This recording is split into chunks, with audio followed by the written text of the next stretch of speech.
एक बार भगवान शिव से माता पार्वती ने पूछा, प्रभु मैंने कई बार सुना है कि भाग्य का लेखा होकर ही रहता है। मैं ये जानना चाहती हूँ क्या यह बात सत्य है? यदि सत्य है तो कैसे? मुझे इस बारे में बताएं। भगवान शिव कहते हैं, है देवी पार्वती, मैं तुम्हें एक कहानी सुनाता हूँ। इस कहानी को तुम ध्यान से सुनना, तुम्हारे प्रश्न का उत्तर में निश्चित ही मिल जाएगा। एक समय की बात है, एक बहुत ही ज्ञानी पंडित था। वह अपने एक बचपन के घनिष्ठ मित्र से मिलने के लिए किसी दूसरे गांव जा रहा था, जो कि बचपन से ही गूंगा था और एक पैर से अपाहिज था। उसका गांव काफी दूर था और रास्ते में कई और छोटे छोटे गांव भी पड़ते थे। पंडित अपनी धुन में चला जा रहा था। रास्ते में उसे एक आदमी मिल गया जो देखने में बड़ा हष्ट-पुष्ट था। पंडित के साथ ही चलने लगा। पंडित ने सोचा कि चलो अच्छा ही है, साथ साथ चलने से रास्ता जल्दी कट जाएगा। वैसे भी मैं अकेला ही जा रहा था, एक से भले दो। अब आराम से रास्ते भर बातें करते चले जाएंगे, जिससे रास्ता मालूम भी नहीं पड़ेगा कि कब गुजर गया। फिर पंडित ने उस आदमी से उसका नाम पूछा तो उस आदमी ने अपना नाम महाकाल बताया। पंडित को ये नाम बड़ा ही अजीब लगा, लेकिन उसने नाम के विषय में और कुछ पूछना उचित नहीं समझा। फिर दोनों धीरे धीरे चलते रहे। तभी रास्ते में गाँव आया। महाकाल ने पंडित से कहा, तुम आगे चलो, मुझे इस गाँव में एक संदेश देना है, मैं तुमसे आगे मिलता हूँ। फिर महाकाल की बात सुनकर कि पंडित ने कहा ठीक है, और इस प्रकार पंडित अपनी धुन में चलता रहा। तभी एक बैंसे ने एक आदमी को मार दिया, और जैसे ही बैंसे ने आदमी को मारा, लगभग तुरंत ही महाकाल वापस पंडित के पास पहुँच गया। फिर चलते चलते दोनों एक दूसरे गांव से बाहर पहुँचे, जहाँ पर एक छोटा सा मंदिर था। उस मंदिर में ठहरने की व्यवस्था ठीक लग रही थी, क्योंकि पंडित के मित्र का गांव अभी काफी दूर था। साथ ही रात्रि होने वाली थी। सो पंडित ने कहा, रात्रि होने वाली है, पूरे दिन चलने से थकावट भी बहुत हो चुकी है, इसलिए ऐसा करते हैं, आज की रात हम दोनों इसी मंदिर में रुक जाते हैं। भूख भी लगी है तो भोजन भी कर लेते हैं और थोड़ा विश्राम कर सुबह फिर से प्रस्थान करेंगे। पंडित की बात को सुनकर महाकाल ने जवाब दिया कि ठीक है, तुम यही ठहर जाओ, लेकिन मुझे इस गाँव में किसी को कुछ सामान देना है, सो मैं देकर के अभी आता हूँ। तब तक तुम भोजन कर लो, मैं बाद में खा लूँगा। और इतना कहकर कि फिर वह महाकाल वहाँ से चला गया। लेकिन उसके जाते ही कुछ देर के बाद में उस गांव से धुआं उठना शुरू हुआ और धीरे धीरे पूरे गांव में आग लग गई। फिर तो ऐसा देखकर कि पंडित को बहुत ही आश्चर्य हुआ। उसने मन ही मन में सोचा कि ये महाकाल जहाँ भी जाता है, वहाँ किसी न किसी तरह की हानि क्यों हो जाती है, जरूर कुछ गड़बड़ है। लेकिन उसने महाकाल से रात्रि में इस बात का कोई जिक्र नहीं किया। और फिर सुबह होते ही दोनों ने फिर अपने गंतव्य की ओर चलना शुरू किया। कुछ देर के बाद एक और गांव आया और फिर महाकाल ने पंडित से कहा, पंडित जी आप आगे चले, मुझे इस गांव में कुछ काम है, सो मैं आपसे आगे मिलता हूँ। फिर इतना कह करके महाकाल जाने लगा। लेकिन इस बार पंडित जी आगे नहीं बढ़ रहे, बल्कि खड़े होकर महाकाल को देखते रहे कि ये कहा जाता है और क्या करता है। तभी लोगों की आवाज सुनाई देने लगी कि एक आदमी को सांप ने डस लिया और उस व्यक्ति की मृत्यु हो गई। ठीक उसी समय महाकाल फिर से उस पंडित के पास वापस आ गया, लेकिन इस बार पंडित को सहन नहीं हुआ। उसने महाकाल से पूछ ही लिया कि तुम जिस गांव में भी जाते हो, वहाँ कोई ना कोई नुकसान हो जाता है, क्या तुम मुझे बता सकते हो कि आखिर ऐसा क्यों होता है? फिर महाकाल ने जवाब दिया, पंडित जी आप बड़े ज्ञानी मालूम पड़ते हैं, इसलिए मैं आपके साथ में चलने लगा था, क्योंकि ज्ञानियों का संग हमेशा अच्छा होता है। लेकिन क्या सचमुच आप अभी तक नहीं समझे कि मैं कौन हूँ? तो पंडित ने कहा, मैं समझ तो चुका हूँ, लेकिन कुछ शंका है, सो यदि आप भी अपना उपयुक्त परिचय देते तो मेरे लिए आसानी होगी। फिर महाकाल ने जवाब दिया कि मैं यमदूत हूँ और यमराज की आज्ञा से उन लोगों के प्राण हरण करता हूँ जिनकी आयु पूर्ण हो चुकी है। हालांकि पंडित को पहले से ही इसी बात की शंका थी, फिर भी महाकाल के मुंह से ये बात सुनकर कि पंडित थोड़ा घबरा गया। लेकिन फिर हिम्मत करके पूछा कि अगर ऐसी बात है और तुम सचमुच ही यमदूत हो तो बताओ अगली मृत्यु किसकी है? फिर यमदूत ने जवाब दिया कि अगली मृत्यु तुम्हारे उसी मित्र की है जिससे तुम मिलने जा रहे हो, और उसकी मृत्यु का कारण भी तुम ही होंगे। अब तो यह बात सुनकर पंडित ठिठक गया और बड़े असमंजस में पड़ गया कि यदि वास्तव में यह महाकाल एक यमदूत हुआ तो इसकी बात सही होगी, और उसके कथन अनुसार मेरे कारण मेरे बचपन के सबसे घनिष्ठ मित्र की मृत्यु हो जाएगी। इसलिए बेहतर यही है कि मैं अपने मित्र से मिलने ही न जाऊं, कम से कम मैं तो उसकी मृत्यु का कारण नहीं बनूंगा। तभी महाकाल ने कहा कि तुम जो सोच रहे हो वो भी मुझे पता है, लेकिन तुम्हारे अपने मित्र से मिलने न जाने के विचार से नीति नहीं बदल सकती है।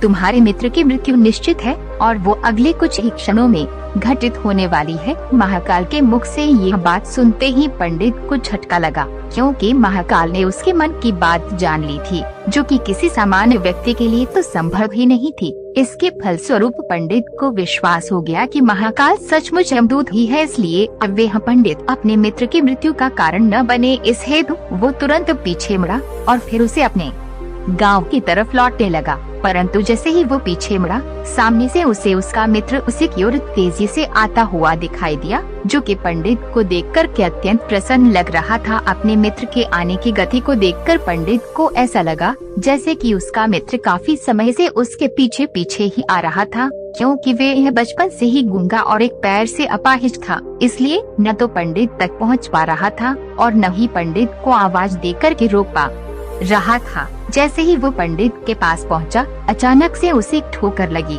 और उसकी मृत्यु हो गई। अब तो ये नजारा देखकर वो पंडित हक्का बक्का सा रह गया और आश्चर्य भरी नजरों से महाकाल की ओर देखने लगा, जैसे कि पूछ रहा हो कि आखिर हुआ क्या है। उसके मित्र को महाकाल पंडित के मन की बात समझ गया और बोला, तुम्हारा मित्र पिछले गांव से ही तुम्हारे पीछे पीछे आ रहा था, लेकिन तुम समझ ही सकते हो कि वो अपाहिज गूंगा होने की वजह से तुम तक नहीं पहुंच सका। उसने अपनी सारी ताकत लगाकर तुम तक पहुंचने की कोशिश की, लेकिन बुढ़ापे में बचपन जैसी शक्ति नहीं होती है, इसलिए हृदयाघात होने की वजह से तुम्हारे मित्र की मृत्यु हो गई, क्योंकि वो तुम तक पहुंचने के लिए बहुत तेजी से काफी समय पहले से दौड़ता हुआ तुम्हारी तरफ चला आ रहा था। लेकिन यदि तुम्हारा मित्र अपाहिज गूंगा नहीं होता तो शायद तुम्हें आवाज मारकर वहीं पर रोक लेता और वो तुमसे मुलाकात कर लेता, लेकिन नियति को यही मंजूर था।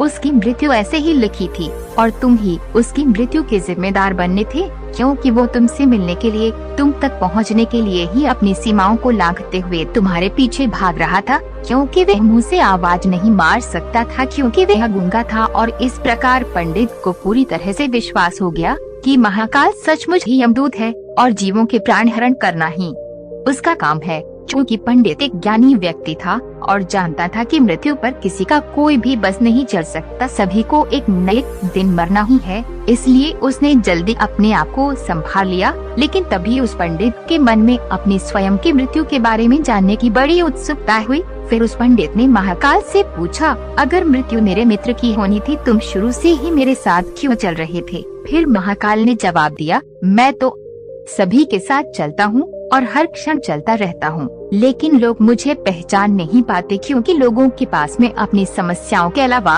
किसी और व्यक्ति, वस्तु या घटना के संदर्भ में सोचने या उसे देखने समझने का समय ही नहीं है। फिर तो वो पंडित महाकाल से पूछने लगा, क्या तुम बता सकते हो कि मेरी मृत्यु कब और कैसे होगी? तो महाकाल ने कहा, हालांकि किसी भी सामान्य जीव के लिए यह जानना अच्छा नहीं है, क्योंकि कोई भी जीव अपनी मृत्यु के संदर्भ में जानकर के व्यथित होता है, लेकिन तुम ज्ञानी व्यक्ति हो और अपने मित्र की मृत्यु को जितनी आसानी से तुमने स्वीकार कर लिया है, उसे देखकर के मुझे ये लगता है कि तुम अपनी मृत्यु के बारे में जानकर के बिल्कुल व्यथित नहीं होंगे। सो मैं तुम्हें बताता हूँ कि तुम्हारी मृत्यु आज से ठीक 6 माह के बाद आज के ही दिन, लेकिन किसी दूसरे राजा के राज्य में फांसी लगने से होगी। और आश्चर्य की बात ये है कि तुम स्वयं खुशी से फांसी को स्वीकार कर लोगे। अब तो इतना कहकर कि वो महाकाल जाने लगा, क्योंकि अब उसके पास में पंडित के साथ चलते रहने का कोई कारण नहीं था।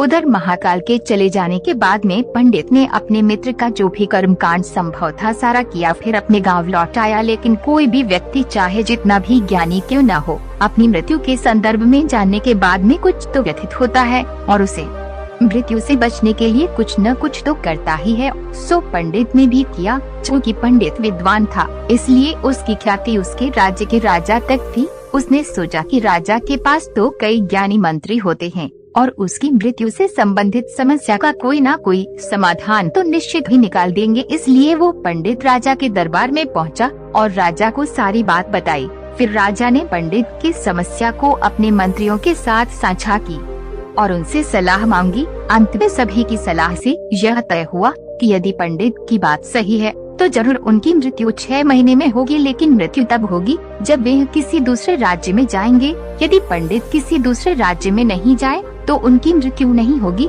फिर तो ये सलाह राजा को भी अच्छी लगी, सो उसने पंडित के लिए अपने महल में ही रहने हेतु उपयुक्त व्यवस्था करवा दी। अब राजा की आज्ञा के बिना कोई भी व्यक्ति उस पंडित से नहीं मिल सकता था, लेकिन पंडित कहीं भी आ जा सकता था ताकि उसे ये न लगे कि वो राजा की कैद में है।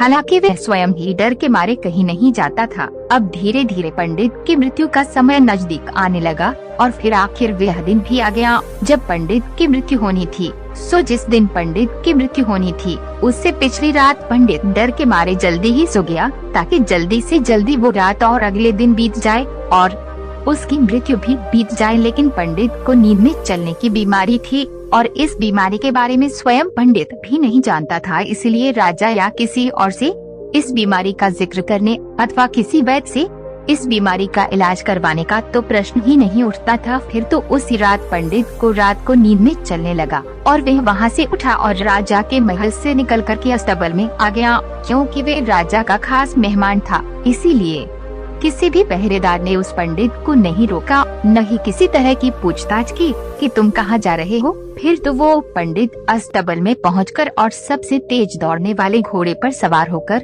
नींद की बेहोशी में ही राज्य की सीमा से बाहर दूसरे राज्य की सीमा में चला गया। इतना ही नहीं, वह दूसरे राज्य के राजा के महल में पहुंच गया और संयोग ये हुआ कि उस महल में भी किसी पहरेदार में उसे नहीं रोका, न ही कोई पूछताछ की, क्योंकि सभी लोग महल में रात के अंतिम प्रहर की गहरी नींद में सो रहे थे। और फिर वो पंडित सीधे राजा के शयन कक्ष में पहुंच गया। रानी के एक ओर उस राज्य का राजा सो रहा था, वहीं दूसरी ओर वो पंडित जाकर रानी के पास लेट गया। और जब सुबह हुई तो राजा ने पंडित को रानी की बगल में सोया हुआ देखा। फिर तो राजा बहुत ही क्रोधित हुआ और पंडित को गिरफ्तार करवा दिया। पंडित को तो समझ में ही नहीं आ रहा था कि आखिर वो दूसरे राज्य में और सीधे ही राजा के शयन कक्ष में कैसे पहुंच गया। लेकिन वहाँ उसकी सुनने वाला कौन था। राजा ने पंडित को राज दरबार में हाजिर करने का हुक्म दिया और फिर कुछ समय के बाद में राजा का दरबार लगा, जहाँ पर राजा ने पंडित को देखा और देखते ही इतना क्रोधित हुआ कि पंडित को फांसी पर चढ़ा दिए जाने का फरमान सुना दिया। फांसी की सजा सुनकर वह पंडित कांप गया। फिर भी हिम्मत करके उसने राजा से कहा, महाराज, मैं नहीं जानता कि मैं इस राज्य में कैसे पहुँचा। मैं ये भी नहीं जानता कि मैं आपके शयन कक्ष में कैसे आ गया और आपके राज्य के किसी भी पहरेदार ने मुझे रोका क्यों नहीं। लेकिन मैं इतना जानता हूँ कि आज मेरी मृत्यु होनी थी और होने जा रही है। फिर तो राजा को यह बात थोड़ी अजीब लगी और उसने पंडित से पूछा, तुम्हें कैसे पता है कि आज तुम्हारी मृत्यु होनी थी? कहना क्या चाहते हो? फिर तो राजा के सवाल के जवाब में उस पंडित ने पिछले 6 महीनों की पूरी कहानी राजा को बता दी और कहा, महाराज, मेरा तो क्या, किसी भी सामान्य व्यक्ति का इतना साहस कैसे हो सकता है कि वो राजा की उपस्थिति में राजा के ही कक्ष में रानी के बगल में सो जाए। ये तो सरासर आत्महत्या ही होगी और मैं दूसरे राज्य से इस राज्य में आत्महत्या करने क्यों आऊँगा। राजा को पंडित की बात थोड़ी उपयुक्त लगी, लेकिन राजा ने सोचा शायद ये पंडित मृत्यु से बचने के लिए ही महाकाल और अपनी मृत्यु की भविष्यवाणी का बहाना बना रहा है। इसलिए उसने पंडित से कहा कि यदि तुम्हारी बात सत्य है तो आज तुम्हारी मृत्यु का दिन है। जैसा कि महाकाल ने तुमसे कहा है तो तुम्हारी मृत्यु का कारण मैं नहीं बनूंगा। लेकिन यदि तुम झूठ कह रहे हो तो निश्चित ही आज तुम्हारी मृत्यु का दिन है। जब पंडित ने उस राजा को सारी बात बताई कि वो अपने राज्य के राजा के यहाँ पर रहता था और उसके रहने के लिए राजा ने खास प्रबंध किया था, वो उसका खास मेहमान बनकर के रह रहा था। अब पड़ोसी राज्य का राजा उस राजा का मित्र था, इसलिए उसने तुरंत ही कुछ सिपाहियों के साथ में दूसरे राज्य के राजा के पास में पत्र भेजा और पंडित की बात की सत्यता का प्रमाण मांगा। उधर शाम तक भेजे गए सैनिक फिर से लौटे और उन्होंने आकर के बताया, महाराज, पंडित जो है वो सच कह रहा है। दूसरे राज्य के राजा ने पंडित को अपने महल में ही रहने की संपूर्ण व्यवस्था दे रखी थी और पिछले 6 महीने से ये पंडित राजा का मेहमान था। कल रात राजा स्वयं इसे अंतिम बार इसके शयन कक्ष में मिले थे और इसके बाद में ये पंडित इस राज्य में कैसे पहुंच गया, इसकी जानकारी किसी को नहीं है। इसलिए महाराज, उस राज्य के राजा के अनुसार पंडित को फांसी की सजा दिया जाना बिल्कुल उचित नहीं है। लेकिन अब राजा के लिए एक नई दुविधा आ गई, क्योंकि उसने बिना पूरी बात जाने ही पंडित को फांसी की सजा सुना दी थी। इसलिए अब यदि पंडित को फांसी न दी जाए तो राजा के कथन का अपमान होता है और यदि राजा द्वारा दी गई सजा का मन रखा जाए तो पंडित की बेवजह मृत्यु निश्चित है। फिर तो राजा ने अपनी इस समस्या का जिक्र अपने अन्य मंत्रियों के साथ में किया और सभी मंत्रियों ने आपस में चर्चा करके फिर राजा को सुझाव दिया कि महाराजा आप पंडित को कच्चे सूत के एक धागे से फांसी लगवा दें। इससे आपके वचन का भी मान रह जाएगा और कच्चे सूत के धागे से पंडित को फांसी भी नहीं लगेगी, तो पंडित की मृत्यु नहीं होगी और फिर इस प्रकार से पंडित के प्राण भी बच जाएंगे। इस प्रकार राजा को मंत्रियों का ये विचार अच्छा लगा और उसने ही आदेश सुनाया। पंडित के लिए सूत के धागे का फांसी का फंदा बनाया गया और नियमानुसार पंडित को फांसी पर चढ़ाया जाने लगा।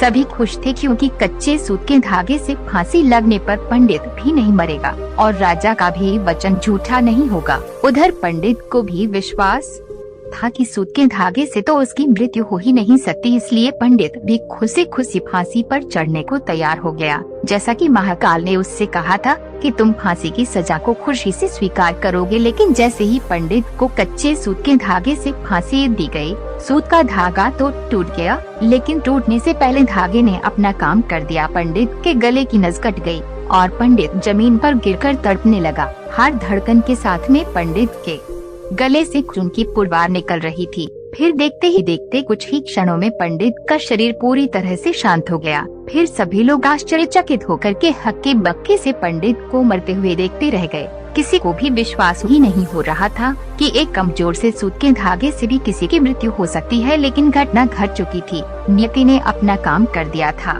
साथियों, अब अंत में भगवान शिव कहते हैं, हे प्रिय, जो होना होता है वह होकर ही रहता है। हम चाहे जितनी सावधानियां बरतें या चाहे जितने उपाय कर लें, लेकिन हर घटना और उस घटना का सारा दाना बाना पहले से निश्चित होता है। इसीलिए ये अचल सत्य है कि भाग्य में जो लिखा होता है वे होकर ही रहता है। भाग्य का लेखा मिट नहीं सकता। फिर माता पार्वती कहती हैं, सही कहा प्रभु आपने, भाग्य का लेखा कोई भी नहीं मिटा सकता। जो भाग्य में लिखे होता है वे होकर ही रहता है। साथियों, वीडियो अच्छी लगी हो तो वीडियो को लाइक कर चैनल को